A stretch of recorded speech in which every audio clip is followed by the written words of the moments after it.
This is season 4, episode 4, Dear Billy. Robert, are you ready? I'm ready. In 3, 2, 1, play. I do remember there being a lot of fan theories when the episode titles came out and this was called Dear Billy. It's that actor coming back or whatever, but No. it's And I mean symbolic. he does, but I do remember people speculating if he was still alive, and I was like, no, he can't undo that character death.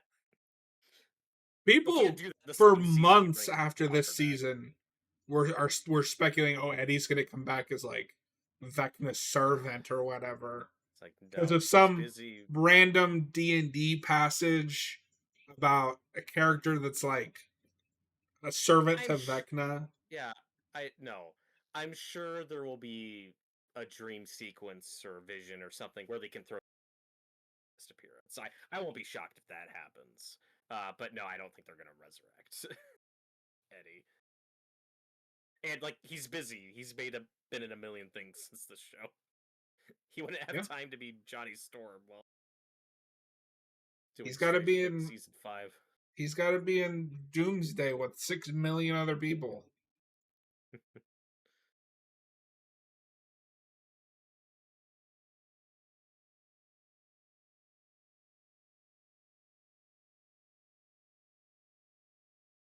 Jonathan's like, I'm too stoned for this.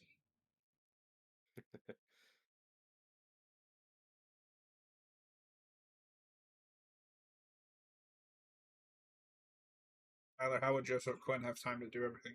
Because fandom doesn't care about actor schedules. They just care about what they want. Yeah. Also, like maybe this is a hot take. Like I said, I like Eddie. I don't see how he's any different from the Russian guy or Bob. And you didn't see any of that. No, okay, you know what it is? Joseph People think Quinn he's is hot. attractive. Yep. Bingo. He's a Hey, young Jareth. guy that fangirls kind of like, hey, Jareth. It's the Matt Smith and If you Doctor Who thing. yeah, Jareth, if you think you're late, don't worry about it. We got an hour and 20 minutes left.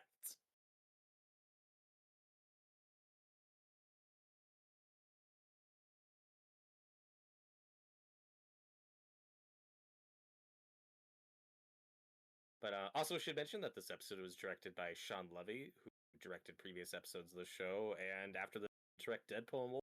So Well, I good know for him. some people think is like the worst director ever. I think he's fine. I think he's fine too. A lot of people are like, oh, like to some people, it's like, oh, he's just director for hire. He's gotten. Yeah, what's wrong with that? If you're competent and I like your stuff, I think that's cool. I think he directs really good episodes of this show, and I think Deadpool Wolverine was a fun movie. I don't. It's like I hear people say, "Oh, he directed Free Guy and the that Netflix movie with Reynolds." Yeah, but I mean, those were Hmm. competently directed. The problem was the script. I mean, I haven't seen Free And Guy, but he did that Real Steel movie, right? I know people really like, yes, which I haven't seen. I That's haven't probably seen that considered either. his best movie. I also think, for me, revisiting this episode, it's of course this episode's iconic for the ending big Vecna sequence with Max, like, and that song that couldn't go away for a while thanks to this Oh, episode. But I can also confidently say on rewatch, like that's not the only thing this episode has going for it, and why it's one of my favorites. This is also the Robert Englund episode, and he's awesome. So like, there's a lot of stuff to enjoy England is in always this one peak. besides just the ending. He's great. It was so exciting when he was cast. It was like, yes, that's such a good get. Oh, I forgot this episode is where with the lamp. So It's a good. good bit.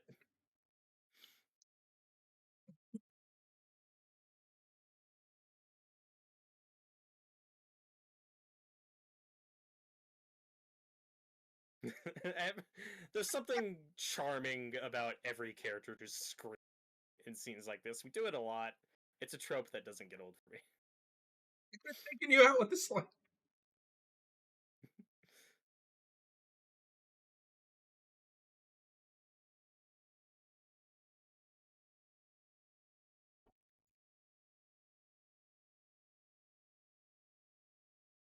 Jason, that's his name.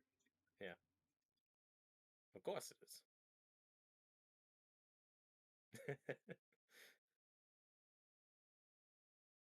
No, this is a fun scene, and this is why the Lucas stuff doesn't bother me as much as it bothers you, because it's not just, oh, he's hanging out with the bull down a dark path. Like, no, he's also just assessing the situation before he No, I bails. just think it starts in a place that I don't like. Of I'm turning my back on my friends because I want to be the cool kid.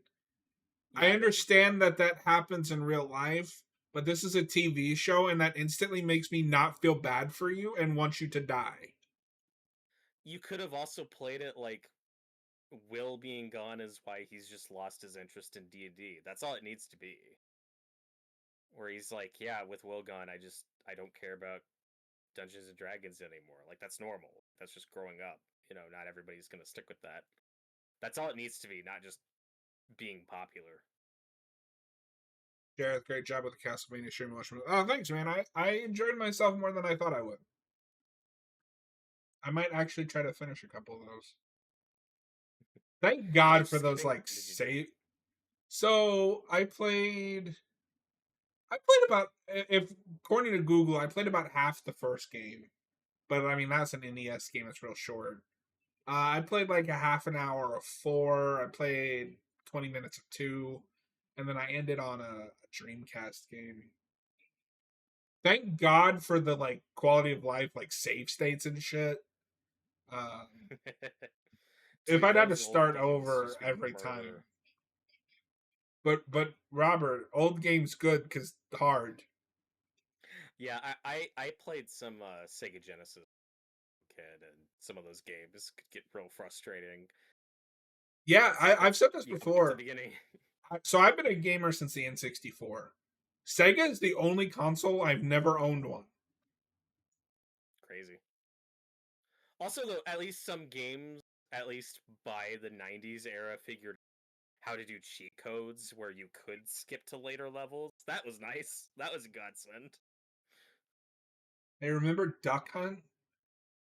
But no, Castlevania is cool. It's got a really, really, especially when you get to the SNES era, it has a really cool atmosphere to it.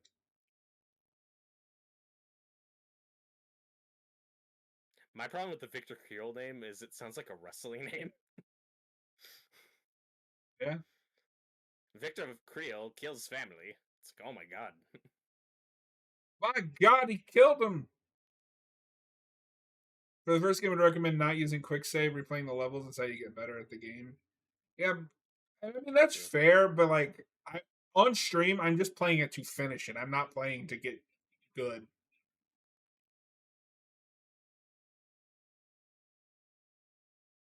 I also get frustrated real easily.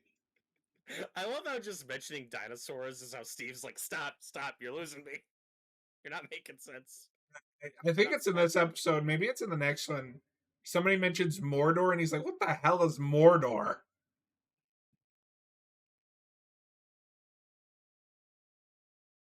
A little humility now and then, it wouldn't hurt you, Yeah, we were Robert. talking about this earlier. We were talking about this earlier. A reason why, of course, Steve and Dustin work so well is just because that whole opposites attract thing, because they're so different, and that's why they complement each other. And I like the Dustin and Eddie stuff because, like, this is a great comparison, but it made me think of like Bill and Ted. Where part of the charm of those movies is Bill and Ted are literally the exact same character, and they both talk exactly the same way. And that shouldn't, but it totally does because it's funny how identical That is one of those my characters. favorite Red Letter Media videos too, where Mike goes on about the not gays. Like they have to introduce love interests so that the audience won't think they're gay. He's not wrong. No, he's not.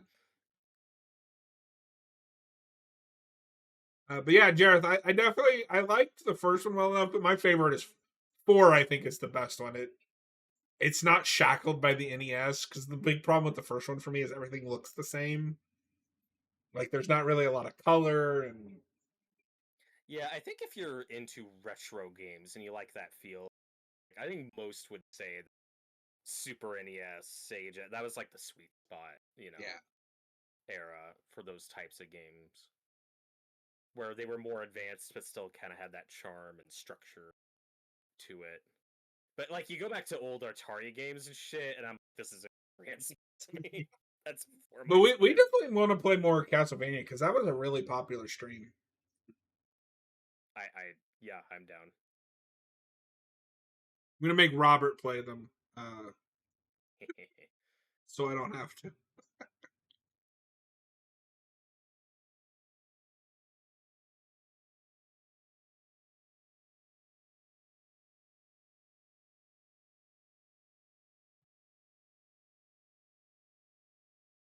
I didn't try two because everybody says two sucks. Oh yeah, is that Okay, the one? so real quick, Jeez, sorry, let me real check. quick, I'm gonna Is change topics for just a second. So in season, so somebody pointed this out to me. In season two, Steve at the Halloween party is dressed up as Tom Cruise's character from something, risky and business? I think. yes, and you can see a Tom Cruise poster in Nancy's room in that scene. Yep. Little foreshadowing. But anyway, what were you saying? No, I just Jareth, correct me if I'm wrong. I think Castlevania 2 is like the crazy difficult one. That's why it's so divisive. What's funny is that and another game that we might play on the channel at one point. I'm not great at them though. Devil May Cry 2 is kind of the black sheep of the family to the point that every game that has come after Devil May Cry 2 is set before 2. Like 2 is the end of the series apparently, timeline wise. That's amazing. I know Zelda has a weird timeline thing where I think it's 3 that's kind of a reboot. I don't know. I don't follow Zelda lore. So Zelda has like a multiverse. Uh I used to be real into this, but it's been years. Uh Ocarina of Time, I think, is the split point because that has time travel, so it branches off into different timelines. Jared says he prefers original Nintendo. Super Nintendo feels too floaty with jumping. I'm not that into platformers. They all feel the same to me. Those are the real walking simulators.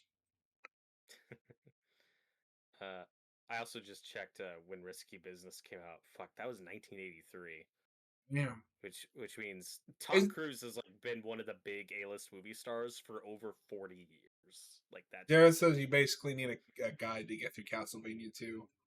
Yeah, and I can believe it. I'm not into that. His risky business. That's the famous one where he does the dance in the living room, right? I believe so. Yeah, that sounds That's right. been parodied like a bazillion times. So many times. I remember when Corbin Blue parodied it in a Nintendo DS commercial, I think. Oh, I think I remember that. That's things that occupy my brain. What That's happened to the that guy? information I've I don't know. He did that really weird horror movie, that like body horror clown movie. Did you hear about that Is that the years Eli ago? Roth one? I don't know. May I know Red Letter Media covered it at some point. That's why I know. I was like, oh shit, that's Corbin Blue of High School Musical fame. Your favorite movie?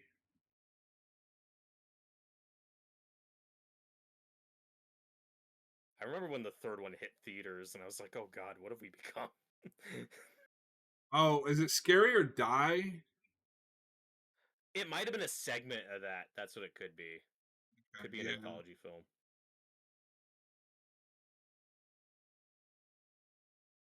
He was just in an animated movie that looks like shit.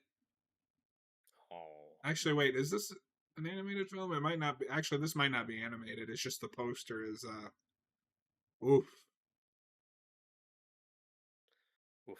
Yeah, Jared said to check out the AVGN for Castlevania 2. It's a great episode. I remember that being a good episode. I haven't seen that in a but Yeah, I'll have to that's check some it out. classic AVGN stuff. I didn't watch AVGN like growing up or when it was really big. So I don't have.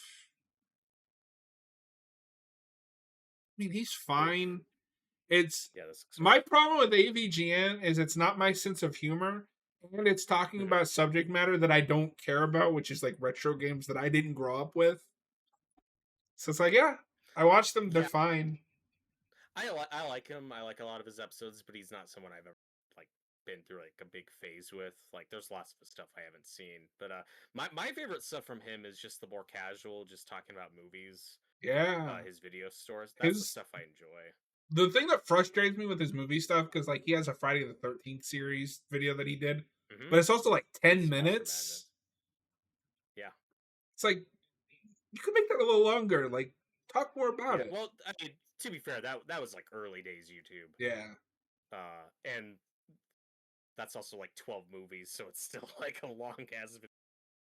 But yeah, No, no, but his his Monster Monster Madness stuff Madness is are really cool. cool. It's cool. Hmm. Honestly, if you don't want to, because I know he's real controversial now, like kind of just going through the motions. Um, do more Monster Madness stuff. Yeah, and he got in trouble one time because I don't know if he's still doing this, but he had other people writing scripts for They those, like and then plagiarized somebody it. plagiarized. And also, I think he got way too much flack for that. Like that's an honest mistake. It's not his fault. Having said that, it's a mistake that can happen to everyone. But the entire charm of Monster Madness is opinion history with these. Once you're hiring other people to help out, like, well, then I don't care anymore. Well, Like I that, think that's the won't have to problem with his bother. channel in general is he doesn't seem to care anymore. It's just letting other it feels like he's stuck, and I think he's said otherwise. I don't want to for him, but he's got a family, things to deal with, and it's like, look, if AVGN is what's paying the bills, I get it. It's a thing he's stuck in that's doing well, but Tyler I says, get "What it. do you think is the best episode of Stranger Things?"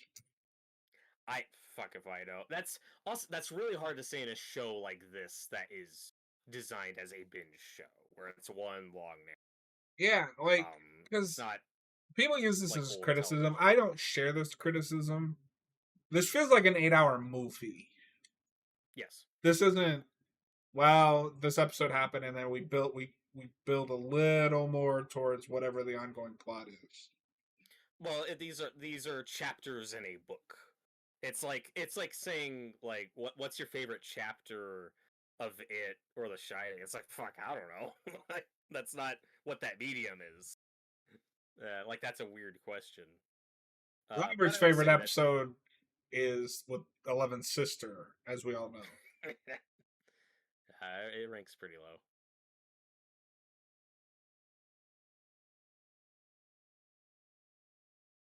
I mean, if I had to pick one, it's the episode where the majority of it is them trapped in that Russian base in season 3. I don't know. That's a fun episode. And I think the finales are all pretty strong. I think the seasons Yeah, usually stick the landing. Again, any episode with the Steve and Dustin stuff in season 2 is gonna rank pretty high for me.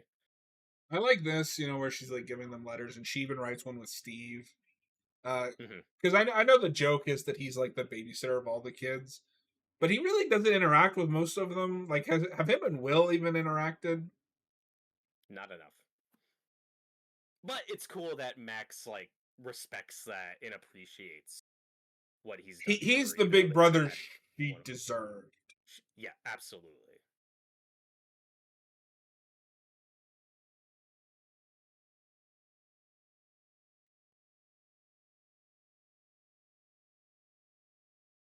And she's fantastic. We haven't talked about Sadie Sink enough. She's fantastic this He's season. so good. And what a turnaround for this character who I really didn't like in season 3. I Almost like when you give her pair her with Steve, and everything's it good. works.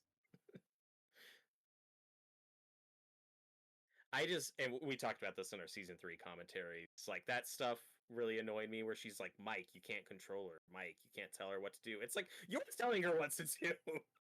Like you're such a hypocrite. I love this. I'm not driving you anywhere, and then he's gonna do it anyway. And this is what we call good drama, where she's kind of she's rationalizing to the best possibility anyone at this age could of just accepting her death and knowing that she's Robert, she probably knows a not good good. lawyer.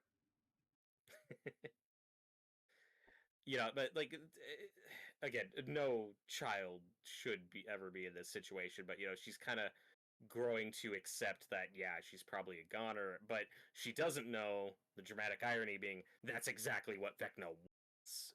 He's preying on these people's like lack of will to live, giving up. Like that's the illusion. That's how he gets to them. So all that stuff's just really out with him as a villain.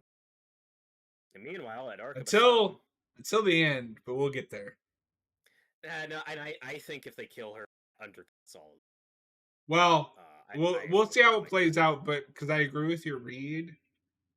But if that is also the case, then I think that she should have found her will to live here, and he shouldn't have been able to target her anymore. You either need to do one or the other. That's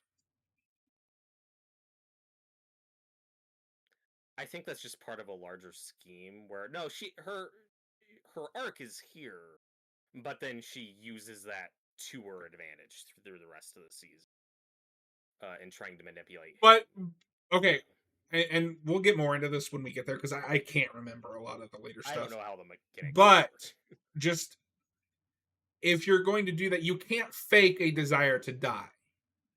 If her arc here is learning that she does want to live, then she shouldn't be able to lure him in by pretending to want to die. That's not how that Well, works. yeah, well, it's all fantasy, sci-fi, pseudoscience But stuff that's like not an that. excuse. You can It, say that but about anything. but if he's already maybe the idea is he's already gotten her, so he already knows how to get it and But then like I this need somebody to foolish. talk about that. Yeah, maybe, and also it's been a while since I watched this, Robert just had his but it's Space Wizards for Children moment. yeah, I just don't get caught up into what these characters' power sets are, like what they because I'm like But I well, mean that's the rules of the universe. Like no, but like I said, if the idea is like well has that tether to her because he's already been in her head, like he can still get back, and I think that's fine. but then you That's need the to have a idea, conversation about that if that's the idea. and maybe they do. I just don't. Yeah. And I will say, doing this commentary with you, it's funny. The first three seasons, I definitely into it, but because these are so long, it's kind of nice that I haven't watched this. Like, if I Yeah. had watched this ahead like a week ago, this would probably be more of a struggle. Like, fuck, I just sat through all this. Now I gotta do it Robin's again. freaking out. Yeah. No, and this is a bit I think is fine. It just probably goes on longer too, but at least Maya Hawk's great. I'm conflicted because Myhawk is doing a great job, but this is also a lot of that modern humor that I can't stand. Like, oh, isn't this funny? She's freaking out. And this is a scene you could cut. It's just it's more conflict because you gotta have conflict constantly. Like I don't know, they could have just shown up and been like, "Hey, we want to see this guy." Okay, it's down the hall. Like I don't know if we needed a 5 minute obstacle for them to overcome. I They think the never season was talk enough. about it, but Robin could be autistic, right? Like, not in a Oh jokey sure. way. Like, they kind of write her that way, or Myhawk is playing it that way. Well, I think there's an ADHD factor, just that mile a minute, the way she talks a lot. I Well, could but see she that. also has that whole like, I'm not good with social cues, and Yeah, and I also think Eleven's pretty autistic coded, like in a different way. Um, I'm just gonna I keep think my mouth shut. that she. I that I'm that's just too saying since easy. we're on it. But this is a nice little Nancy Robin moment where it's like, hey, we can let characters get along. It's nice. Not. It's nice when characters aren't completely miserable What? and Characters can annoyed be with each other. nice and get along? Liar.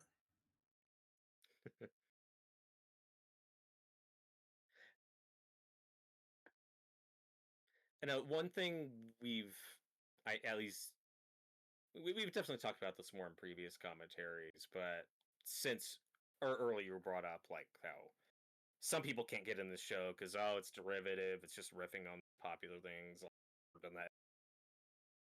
Yeah, I'm with you. Like that's nothing new. The show didn't invent that, but also the thing you always hear from people that the show, well, it's just riffing on Stand by Me, The Goon, Stephen King things, like John Carpenter movies. Like, well, if it's just riffing on all that stuff, like I watch the stuff. Why do I have to watch this? If it's just riffing on old stuff, and it's like, yeah, you don't have to watch. But if you're asking me why I'm still watching, why I enjoy it, the simple answer is because for the most part, I like these characters. That's what keeps me watching. That's why I'm It still just it invested. always cracks me up when people are like, "Well, why should I watch this when I can just watch the original thing?" Because then art stagnates. Why watch anything? Just go back and watch the Yeah, some random that obscure movie from 1975. that can lead you down a rabbit hole of like just watching old stuff and not giving anything new a chance. And then chances are that old stuff you're watching is probably riffing on even older stuff that you don't even know about and haven't seen.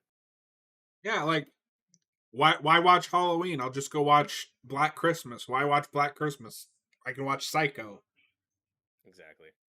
And this isn't a great example since it's a pretty This famous this movie. is the Yeah, this is the subplot where I check out.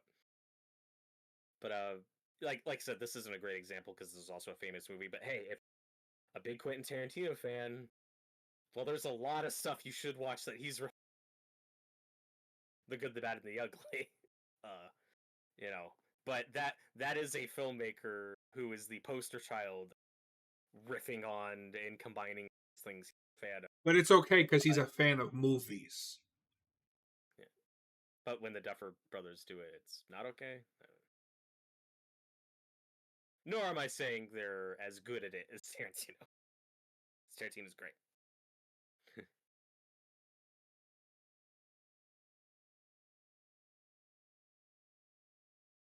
So next week And we're doing House of Wax, right? that'll be House of Wax, which we still haven't landed on how we're gonna approach that. I We'll figure that honestly out think we should eventually. do the two big ones, Vincent Price and the '05 one. That's what I'm leaning toward, but we could talk about it later. We got to advertise for the next show, Robert. Yeah, but you want to keep people on their toes, you know, like we're covering House of Wax this week. That's Well, all you need to see, know. I say we're going to cover House of Wax, but we're actually going to cover Day of the Dead. I mean, Oh no, you're stuck on. Oh my god, what an upset it would be, um, if in a few weeks or a few months when we like pick our original and remake ones to cover, that we didn't get to this year, and we're gonna pick the ones like want to hit. What an upset would it be if instead of picking Hellraiser, that would be the worst. you'd hate me. It's do I want to do these because I want to see them, or do I want to sabotage everything, make you suffer? Where is American? Tyler says you're actually going to cover Scooby Doo. We'll probably do that after House of Wax.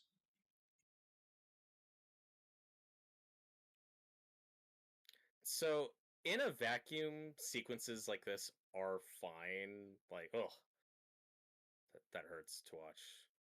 That's effective makeup. But it's like, okay, yeah, I get it. You want to see Hopper prison escape attempt, and it's not going to work because this is really hard, and you need to show how dire the situation is. Blah blah. I get that. It didn't need to take us 3 episodes just to hit Hopper tries to escape, and it doesn't work. Again, this is all just really drawn out more than it needs to be.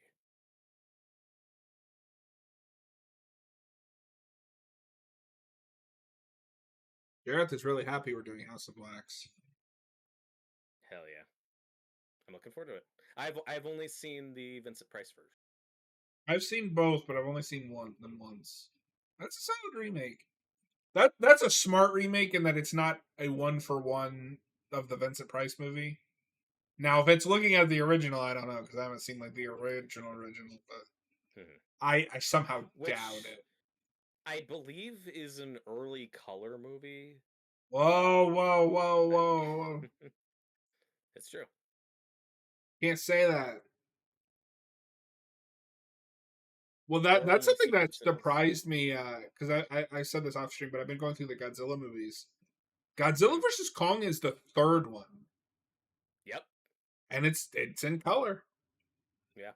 Which in most movies by the 60s were in color. That is a we talk about this on the channel all the time, but yeah, that is exception because if you're a big into the horror crowd like we are, the 60s horror movies you probably know are Psycho, Night of the Night of Living the Dead, Living Dead.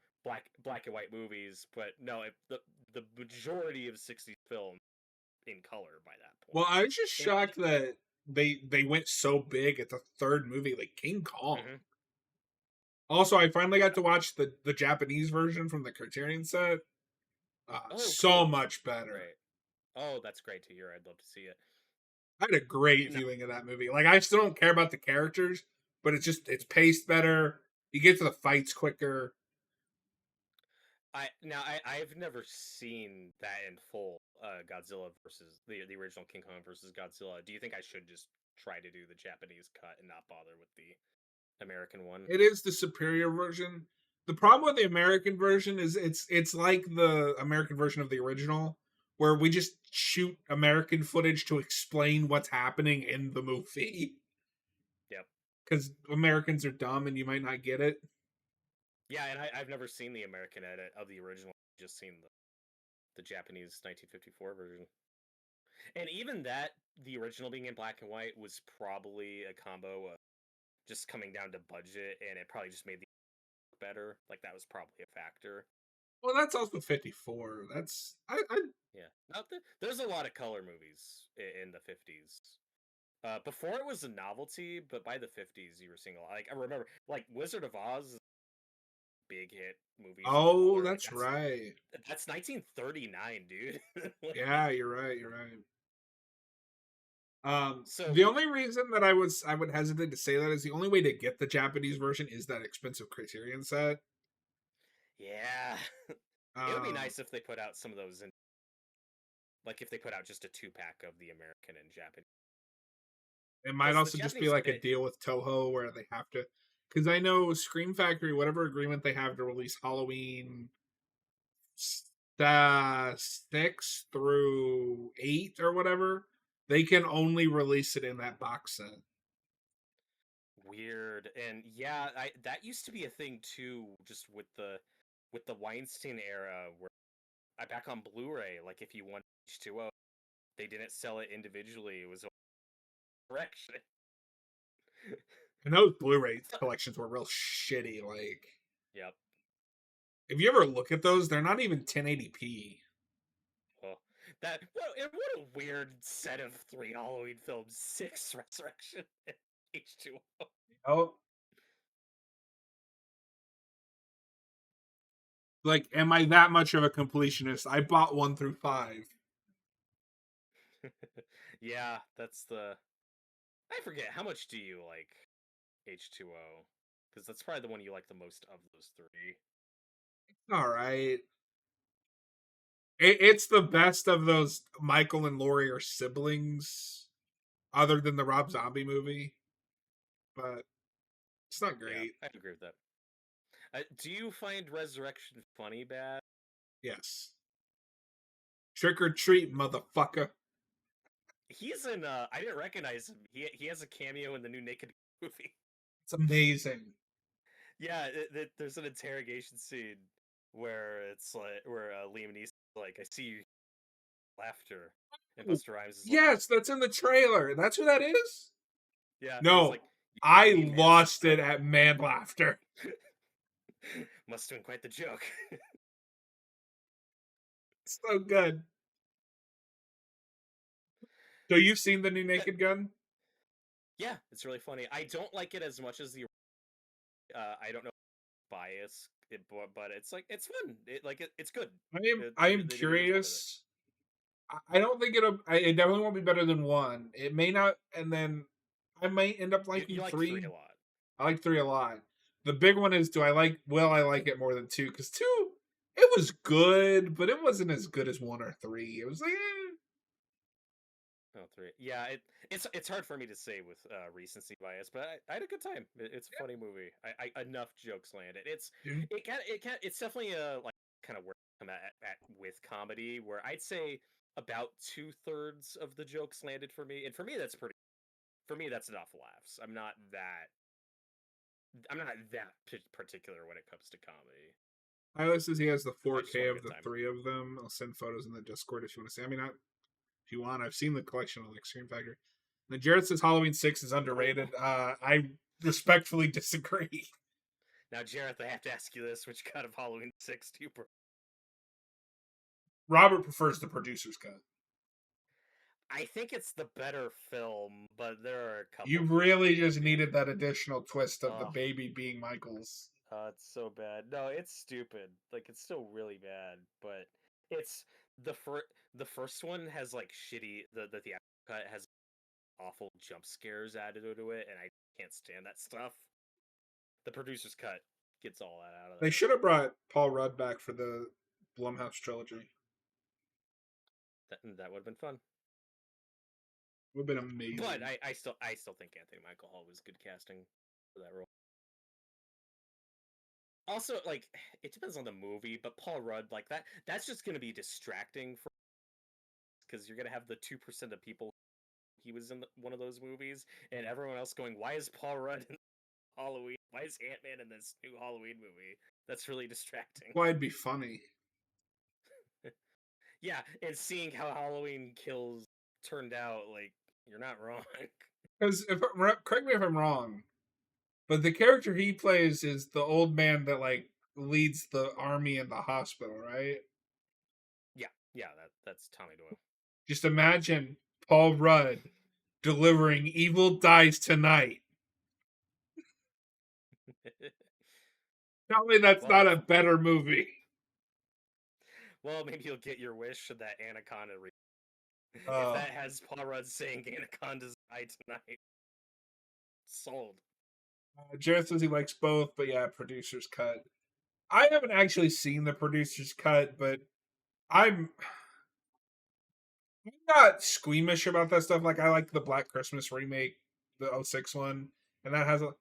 I just something turns me away at the whole Michael Oh with yeah, his it's gross. niece. It's awful. But for what it's worth, they don't show it. Like they just talk about it. I think so. It's not that gratuitous.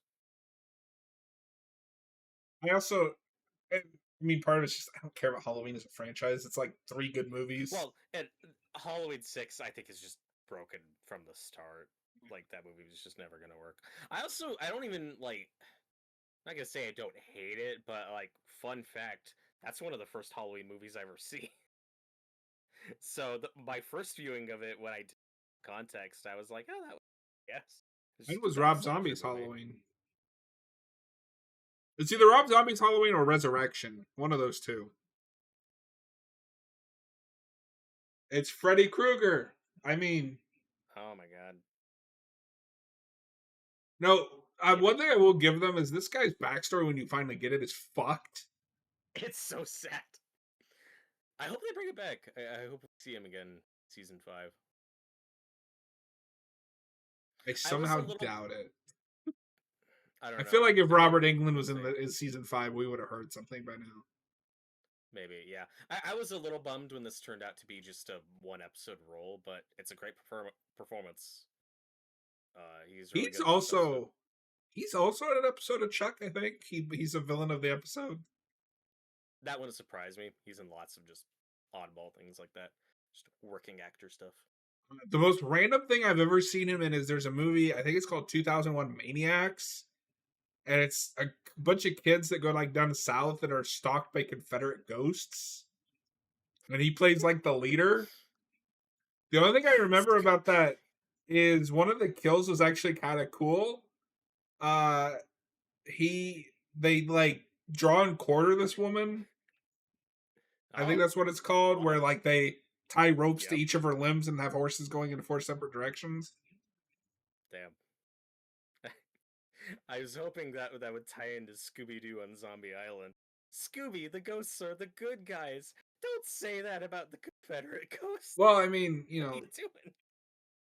the Confederate Noah's not here, so we can actually badmouth the Confederacy. That's true. Jared says Halloween 6 is the only movie that looks like how I remember how the holiday growing up. So that's a big part of why I like it. I mean, that's fair. I have Yeah, no. I like the production design's fine, and like so, I'm not gonna say I'm nostalgic six, but like when I'm a teenager and I'm getting this genre, just watching random horror movies, that's the only one that was on Netflix. So I was like, okay, it's a slasher movie, I'll give a shot, and I thought it was fine at the Oh, time. It's got some good that kills. movie's a remake. Oh, wild. I wonder if the Confederacy thinks in the original too. But I distinctly, this is a movie I like caught on cable. I think uh, the main like DVD cover is wild.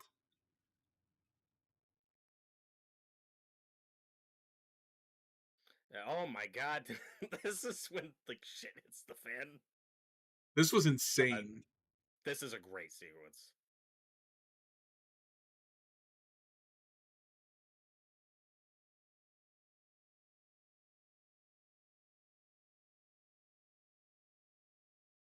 And this is a pretty impressive long take too.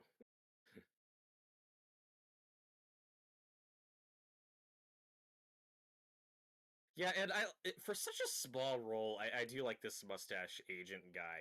He's doing his job. He's trying to protect these kids, and he's gonna go down swinging. He's really bad at it. Tyler, what movie is it? 2001 Maniacs. What? He is John Wicking the fuck out of this. What are you talking about? Six soldiers.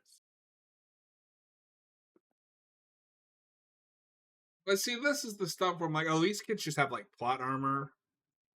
I I don't have that because we have this agent here Okay, but he, protecting them.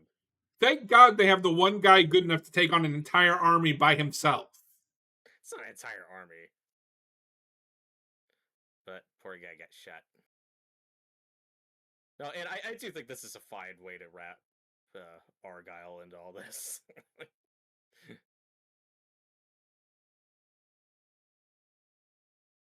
But you have to admit, they got extremely lucky there. Yeah. It's one guy, and there's versus like Well, a squad. there are a couple other guys that are dead that got gunned down during that. Yeah, and luckily, none of the main characters even got a scratch. That's fine.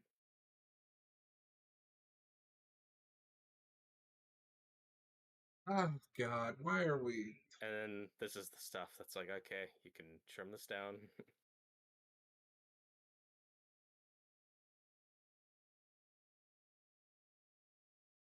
I sent you that Blu-ray cover because it's hilarious. Look at that guy's eye. Look at his eye patch. Let's see. 2001 Maniacs. Oh god, that is a choice. Yeah, When are you gonna watch that on the channel? and it does have an original Oh god, why are we watching Diary of the Dead? Why is that what you're making us watch? because I forgot about 2001 Maniacs until just now.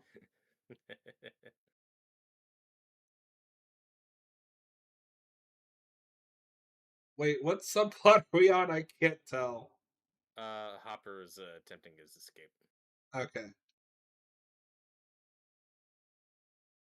Robert, this is dumb and bad.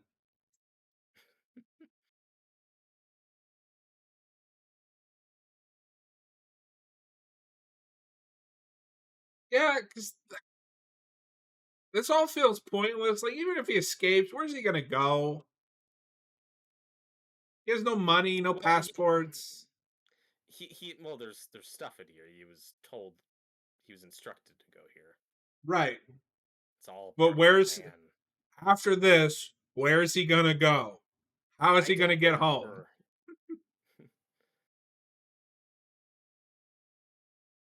I think he's supposed to meet up with Joyce and the pilot, but this is where there's clothes and food and shit.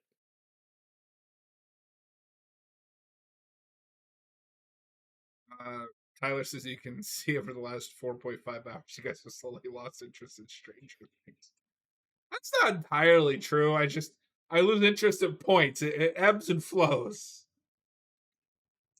This is where it ebbs. And look, this is what happens when you do 4 hour 20-minute long commentaries back to back. Like we're gonna find other things to talk about.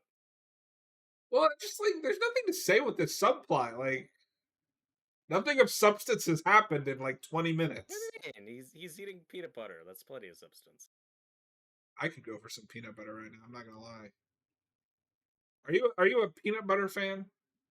I do like peanut butter, though. I will say I was a guest in an episode of Ted Lasso where he says he leaves an open jar of peanut butter on his counter that he can just stick his finger in and like whenever. And I'm like, yeah, don't do that. What I will say, so I can't eat regular peanut butter out of a jar. I like it on toast. But I like the Jif low fat just right out of the jar. Oh my god, Yeah, so good. Also, Peter Pan makes a honey roasted peanut butter. Mm, dude, it's real sweet. I like. Are you a fan of the crunchy peanut butter? Do you need that smooth It's not tasting? bad. I prefer smooth, especially because I don't like soft bread. If I'm eating peanut butter bread, it has to be peanut butter toast. Or if I'm eating a sandwich, it has to be toasted. So when if I eat crunchy peanut butter, it's kind of a double beat with the crunchy toast. So it kind of loses a little something, you know what I mean? I cannot stand untoasted bread. Ugh, Interesting. disgusting. Disgusting. Yeah, this is the part in the story where it's like, oh no, the pilot betrayed them, and Hopper's gonna get captured again. It's like, okay, well, that was why did it take so long just to do this? Like, I maintain that you fix a lot of plot just by holding off on it. Um, If you want to subvert our expectations, don't have the pilot betray them. I'd be more surprised if he didn't. The way it plays, yeah, okay, that happened. Robert, he's right behind me, isn't he? yeah, the only like real plot development to happen here is well now Hopper's Russian friend is also getting arrested. And this is why you Uh, don't drink things from sketchy strangers. That's a trope that often drives me crazy. Where I'm like, don't drink the thing. It's either poisoned or especially, drugged. especially in the '80s. It's a Russian. You're not going to trust him. Yeah, Jared, the peanut butter conversation needs to be too short. These are the conversation, folks. yeah. This is the lull part of I the episode. also, I don't know if you have this. I will go through phases where it's like I won't eat a peanut butter and jelly sandwich for like a long time, and then I that's like Same. my lunch for the next 3 days at some certain point. Yeah. There are people who are like really rigid about this is what I eat Sunday, Monday, Tuesday, Wednesday, I'm etc. not that Don't way. have that. Yeah, I just eat whatever. The problem is there's something that I'll like really like, and then I'll forget about and go months. And it's like, oh yeah, I haven't bought bagels in a while. I should buy a package of it. It's Tyler something random like that. Tyler says, "What are your opinions on Oreos?" This is where I get canceled. I think they are mid. I think they're overrated. I like them fine. If your cookie has to be They're not dunked something I in eat a milk lot. to be good, then it's overrated. Yeah, they're not something I eat often. I'll say that. Right? Give me a good, just like chocolate chip cookie. I'm a sugar cookie guy. I'm a sugar Those aren't cookie bad. I junkie. also like snickerdoodles. They're kind of like sugar cookies, but with like cinnamon, brown Hmm. sugar, stuff like that. I like them too. Although weirdly, I like peanut butter. Not a big fan of peanut butter cookies for whatever reason. Whoa, I okay, don't know. hold on. Tyler has never had a peanut butter and jelly sandwich. Oh my god, That is that like a is only. basic food group. Maybe they don't have. Tyler, do they not have those in Australia? Is this a Uh, cultural difference? dude, I love peanut butter cookies. Mm, so That's fair. good. I think it's a thing where they need to be made well. I No, can't if they're envision made a badly, subpar yeah. version of that. I also really like Uh, those oatmeal cookies with the icing on them that you can buy in the stores. Those are good. But now, Tyler, if you're allergic to peanuts, then that makes sense. Then that's understandable. Because it's still crazy to me, like, just how deathly serious peanut butter allergies. Like, that's the type of shit that makes me Final scared of being a Final parent. Destination Bloodline. Yep. Where I like like, this conversation. I don't want to let her just talk to me. talk to me like that movie. Let me No, talk to you. this is when the episode comes alive again, and both things going on are great. You got the Robert England stuff with Nancy and Robin, and then you got the Max and Lucas and Steve stuff, Tyler and it's like Tyler this is when asks, it "Is jelly clicks. like jam over there?" Pretty close. Uh, Because I know we have jelly and jam here, and I don't know what the difference is. yeah, Jared says it's every food needs to be made well. That's not true. yeah. I mean, if that were true, then fast food wouldn't be a thing. To be fair, fast food is made well for fast food. That's true. Back to the monologue. Jelly and bowl type stuff. It's also really fun that they came up with like a reason to have all this makeup on Robert England's face. It's just something cool to give him a distinct look and evocative of earlier work. And I think young guy here is a decent likeness, if you know what young Robert England looks like. Um, you've seen, I think, John, you've seen that movie, Dead and Buried, right? I think I got you to watch that Yeah, I think so. with the town. 'Cause there was somebody in that movie. Was it Robert England? He is in that movie, but also Charlie's grandpa from Willy Wonka and the Chocolate Yes, Factory that's what it ends the was. corner. He's I so was good in that like, movie. what? What? It's awesome. And that's a movie I need to make Noah watch at some point for this channel because his reaction to that would be wild. But Robert My England has like a boy. small, yeah, Robert England has like a small part in that movie. He's just one of the bad guys. But I was looking at his, is that Robert England? Like he has a very distinct face, even when he's So, young. okay. 11 gets their superpowers by being experimented on. Very, 80s Mhm. sci fi. This guy's born with them? Is he a mutant? Yeah, What like is he is happening number here? one. Yeah, obviously this had to start with I. somebody. Okay, this isn't a fair thing to criticize. I hate the numbers thing because when you say he's number one, all I can think of is Kids Next Door. I don't know if you remember that show. A little. I watched some of it. The No, yeah, demons. the story of this guy is just so crazy. The sociopath son that he just doesn't realize. Um, Yeah, because, like, his power is making you see your worst fear. And this is also where I get into, like, how do his powers work? Does that mean the mom wants to die? Is that a yeah, limitation on his power from later? he kind of does anything. He's super powerful. I get it, but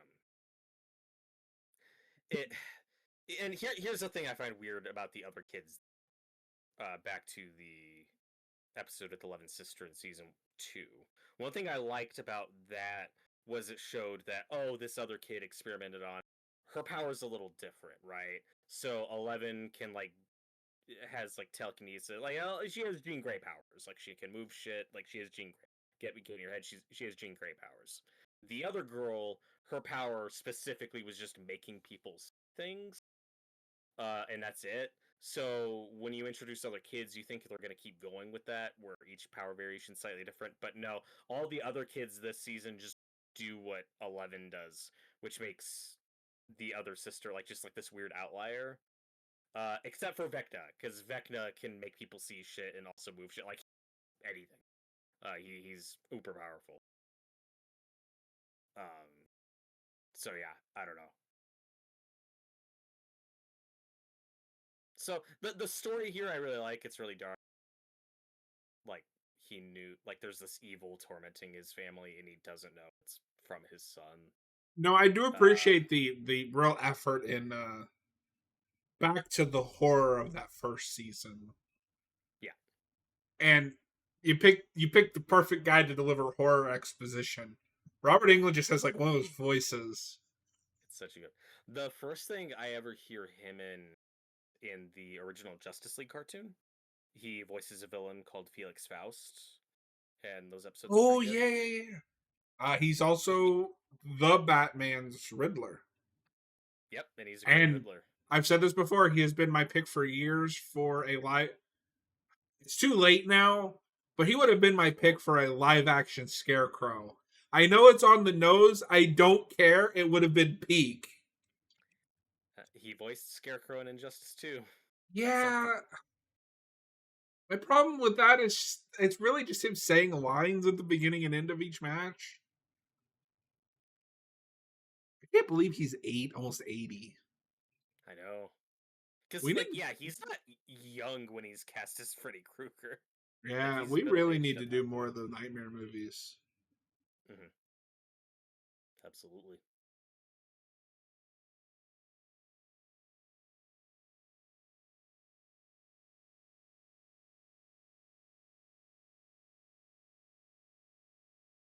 Yeah, like, this is some of my favorite stuff in the season. This great backstory.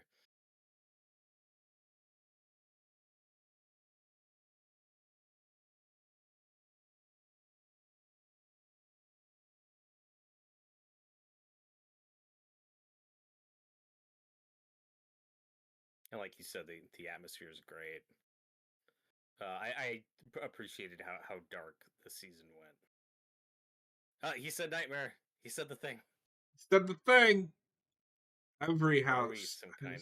has an Elm Street. What does that I mean? Jared Tobin Bell would have been a great Scarecrow. Yeah, because I don't know if we've ever actually talked about it. I like the first half of Nightmare Six, just in a this is really stupid way, I and know. then it really loses its energy in the second half. Oh god, this is fucked up. Don't don't do that. Why'd you do that? Don't cut out your own eyes, my dude.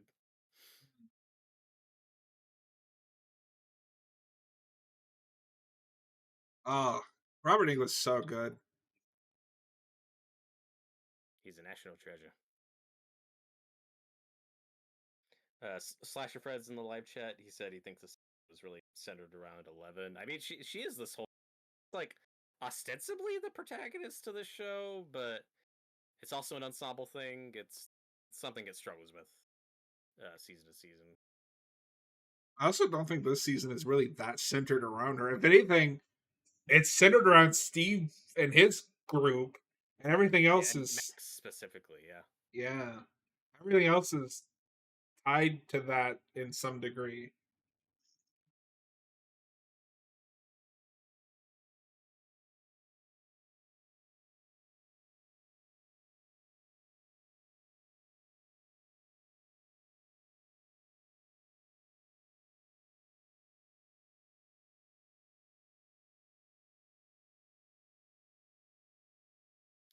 It looks like we filmed in an actual cemetery for this. That's nice. That shouldn't be a high compliment, but in an era of MCU movies, cemetery scenes on green screens, digital headstones, it's like, what are we doing? Uh, Back to the food. Tyler really just wants to talk about food. Do you guys have anything that is a staple that you've never had? Not really. That's a The good problem question. the problem with America saying a staple is America is every state is different. So like here, I really hate that we're bringing this back up again. Here, to me, biscuits and gravy is a staple. Like I grew up with that. Yeah. It's just I don't think that's true for you.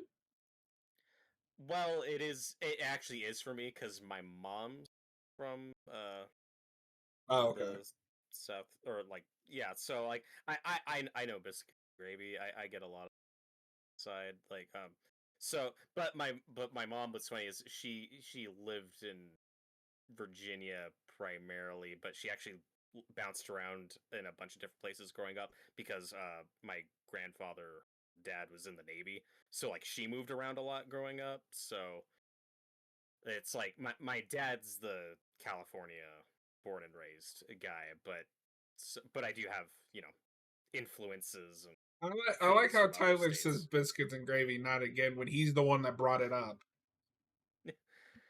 What's wrong with biscuits and gravy?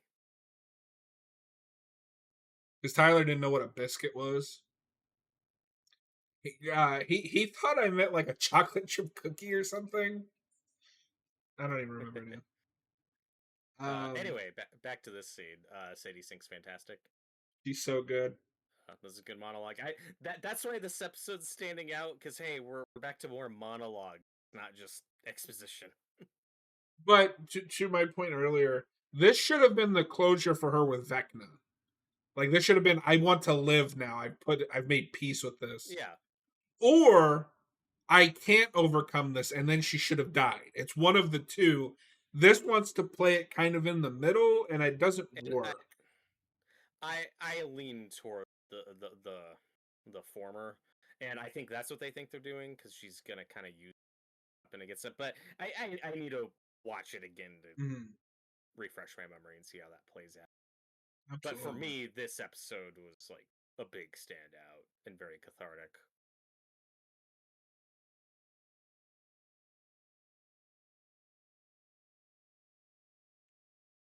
Is this all just CGI so that we can do the transition to Vecna's world easier? Maybe.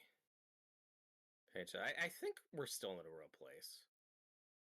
I could be wrong though. I'm in a real I'm also place. I don't know about you, but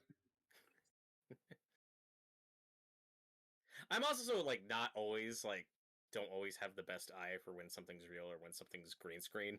But then when it's like pointed out later, I'm you like, oh god, certainly talk about what are it you doing? enough. I don't like bad CGI. Does anybody? I don't know. But like one of the big ones, speaking of Black Widow, was like they couldn't even film in a coffee place. Like that's all. It's just a scene of two No, people talking. It's on a green screen. Some of what Marvel uses green screen for is absurd. It's Like like my it's where you favorite can is see the Nick money going down Fury's the drain. gun is Oh, CGI. that was oh my god. That Bucks. for kids.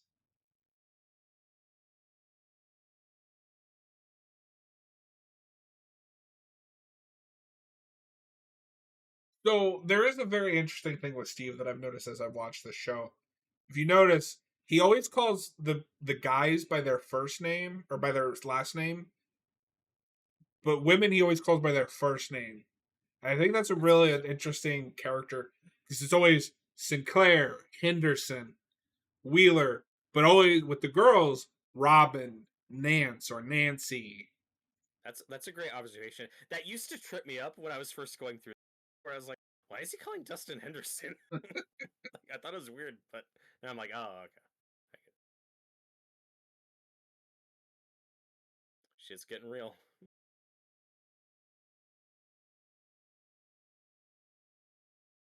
And I like that No, he was right to it's go check on her. mhm. And this is our big Billy cameo. Now this was Who? all shot in a. It's who the episode's named after. This is all shot on a green Oh, screen. you Um, don't because say. well, it's because he was busy doing something else, and they had like a day to shoot with him on this. But at least it's a dream sequence. You also can't So tell. I think it's yeah, it's fine. My favorite is, have you seen Army of the Dead?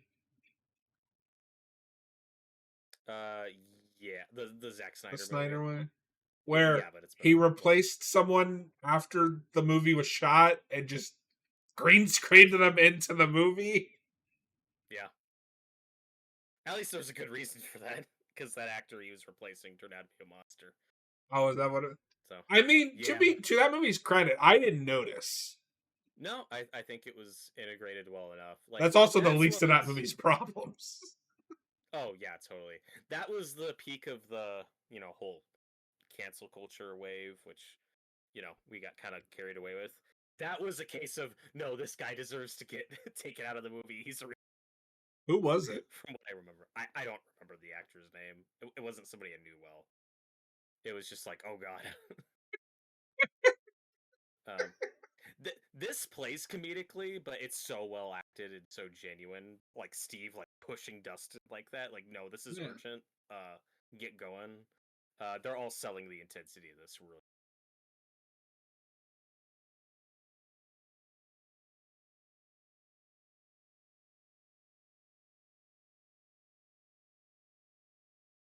Slasher Fred mentioned like some of the previous Sean Astin and Carrie Elwes and Paul Reiser. That's true. I mean, the show starts with that with Matthew like we said earlier, and of course Robert Englund this season, and Linda Hamilton's going to be the for season 5. So that's fine. What I'm also like really interested in with season 5, this hasn't come up yet, is fucking Frank Darabont directing some episodes. That's a first. We haven't had like a big 80s director come in this show, which you think would happen more. Have we not? Oh, I don't think like Sean Levy's done a lot of like work for hire directors, but I don't think we've had a lot of like film grow.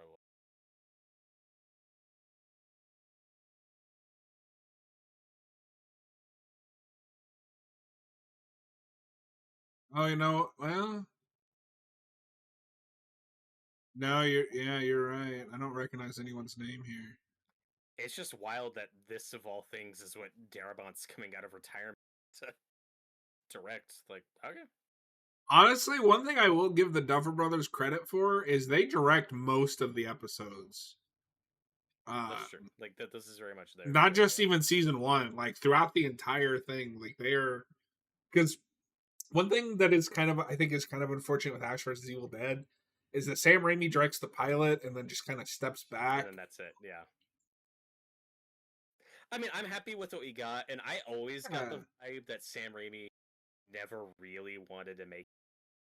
Right? I think he just never had something I he was think that he goes passionate back about. and forth because he seemed really excited to do Army of Darkness 2, which was what they were Yeah, calling that big crossover with that in 2013. But then the show happened didn't and he come didn't. together. Yeah. But then a couple years ago, he was talking about how he'd love to do one more with Campbell. So I think he ebbs and flows. Mm-hmm. It could be a thing where like the older he gets, the more that nostalgia is gonna kick in. Of maybe I do have one, but his next film is a horror original, I think. So hopefully that's cool. Speaking of Oh, horror movies, that's the other big movie I want to see this year. I keep forgetting. I don't remember the name of it, but it's Chuck Russell. Speaking of people coming out of oh yeah, retirement, and that's a remake of something I had like never yeah, heard of. Witchboard, I think Yeah, I think that technically came out last year, but it's like getting like film a yeah. festival circuits. Yeah, so it's How like getting wild is it that the two people involved with making Nightmare on Elm Street 3 peak are coming out of retirement this year on different I things? know. We got to do Nightmare 3 this year. Uh, yeah, I'm not opposed to that because we'd have to wait a couple years to hit the anniversary. So, we could do that this year. That's fine. Because Darabont's coming back, Chuck Russell's coming. I didn't realize how much like greatness Chuck Russell has been involved with. By the way, Nightmare 3, The The Mask, the The Blob remake. Blob.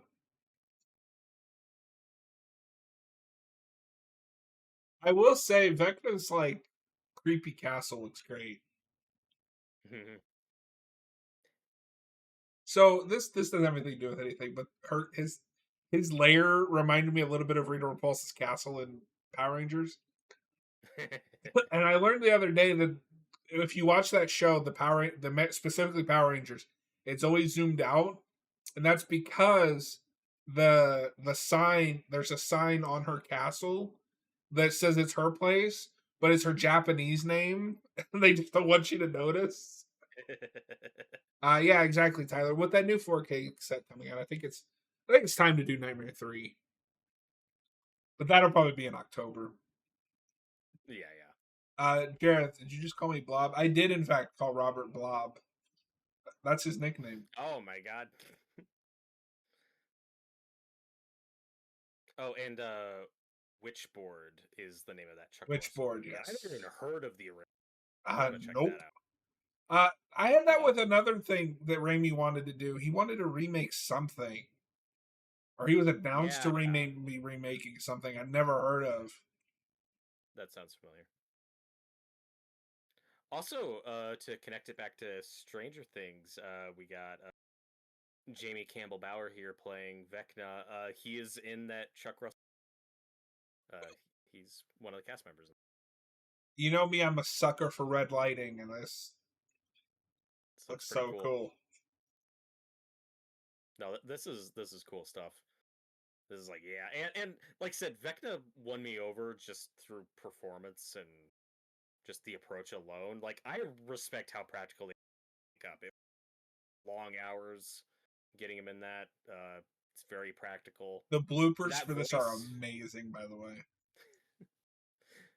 because Also, like that that is the voice. one Yeah. upside to like the practical stuff. Well, one of them is when you get the bloopers, his mess ups are in costume, which just makes it so much funnier. And that voice isn't as modulated as you'd expect. Like, he's really putting his all into changing it and doing that. No, this whole confrontation is fantastic, and the music's great. The message is great. Whoa, whoa, whoa! You think Everything Vecna's doing is great. We all know this. this is the He's the hero. projectionist all over again? Well, I mean, he's not that good. Like that's super. No, but like that on first viewing, this is really intense. It's just it's staged well, it's paced well. All the actors are giving it their all. This is an all-timer sequel. I'm shocked they haven't tried to recreate this with a different song. Because this song was even in the advertisements, right? Yeah, for the rest of the season, because remember they split it up. Okay. So after this was huge, they put it in the trailer. Oh, that's fun. We got a callback to Max, the Michael Myers outfit, and that mask is gonna pop up later in the season.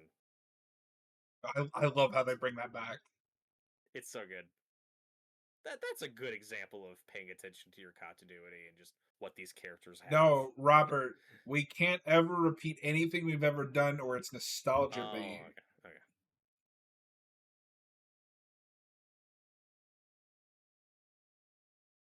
And in terms of like how threatening is Vecna, how is it too easy for them to power him I or mean, escape him? I've mentioned, he has that 80s thing where he's really dangerous until he meets the main characters and then he becomes a Scooby Doo villain. yeah, like if you're a Nightmare on Elm Street fan, this shouldn't possibly bother you that much because Freddy gets his ass kicked in every movie. It's entirely up to the plot and arbitrary when Freddy can kill somebody in 2 seconds So, and be super powerful, and when it's my defeated. question is this the upside down? That is a good question. I don't. Because it won't look like this later when they go to the upside Yeah, down. yeah. I think this is more of a mental place. It's not where she is. I think isn't just mental. It's not physically real. That's a Max, good set. wake up. I don't like this. Doesn't work Whoever as was the well. stunt double, whoever was the stunt double for that shot, good job. Like that was a good drop. It's like, You oh shit, Max you broke away. used gravity real well.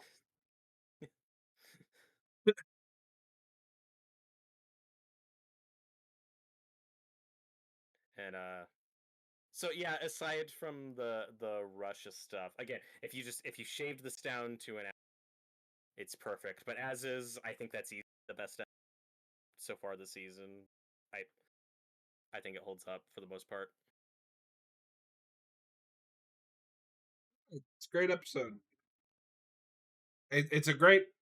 Jareth, are you guys going to watch Alien Earth? Yes. We're Yeah, debating we'll how probably we're going to watch it. cover that, but we are going to watch it. Yeah. Well, that is season 4, episode 4, Dear Billy. If you're watching after the fact, as always, we appreciate it. Consider hitting that thumbs up and subscribe. And we'll see you guys on the next one.